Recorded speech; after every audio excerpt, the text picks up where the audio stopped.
Arestado ang top 1 most wanted person, station level, sa isinagawang operasyon ng mga kapulisan ng Iligan City sa Purok 5, Barangay Kiwalan, Iligan City. Kinilala ni Police Captain Cedric D. Mag-abo ang suspect na si alias Nida, 27 taong gulang, may asawa at walang trabaho. Personnel of Iligan City Police Station 3 served the warrant of arrest at Purok 5, Barangay Tipanoy, Iligan City. A most wanted person, top number 1, station level, by virtue of warrant of arrest for violation of qualified trafficking in person on Republic Act 9208, with bail bond recommended of 200,000 pesos. Subject person now under custody of BGMP Iligan City, serving her previous case.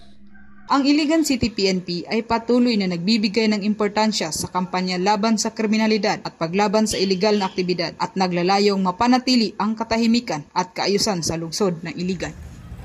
Mula dito sa Iligan City Police Office, ako ang inyong PNN correspondent, Patrolwoman Rina Celestine Sendrihas, alagad ng batas, tagataguyod ng Balitang Pulis.